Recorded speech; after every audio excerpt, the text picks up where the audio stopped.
ஹாய்ங்க, வாழ்க வளமுடன். நான் வந்து 4:30க்கு எழுந்தேங்க. ஆனால் வந்து இன்றைக்கி பிரம்ம முகூர்த்த விளக்கே என்னால் போட முடியல. ஏன்னு கேட்டால் நான் வந்து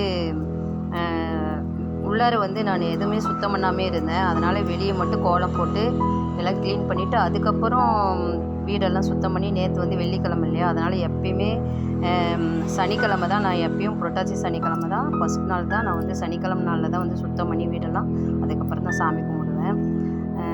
அதுக்கடுத்தது வந்து எல்லாமே வீடெல்லாம் சுத்தம் பண்ணிவிட்டு பின்னாடி பூஜை ரூம் வந்து எல்லாம் ரெடி பண்ணி மாவு கோலம் போட்டு அப்புறமா நிலைவாசலுக்கு மாவு கோலம் போட்டுட்டு அதுக்கப்புறம் பூஜை வந்து ரெடி பண்ணுங்க.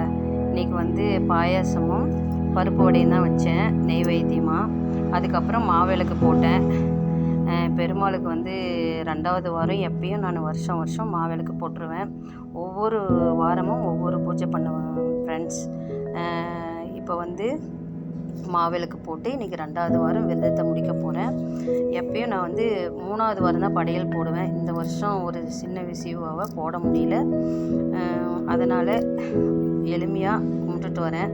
நான் எப்பயும் வருஷம் வருஷம் பண்ணுறதை லைட்டாக பண்ணிகிட்டே தான் இருக்கேன். அதுக்கப்புறம் படையல் போடுறது இது உண்டியல் இறக்கிறது எல்லாமே அடுத்த வருஷத்துக்கு தான் எல்லாம் செய்ய போகிறேன் ஃப்ரெண்ட்ஸ். நீங்கள் வந்து நம்ம பெருமாள்கிட்ட என்னத்தை நம்ம நினச்சி கும்பிட்டாலும் கண்டிப்பாக நிறைவேறும்.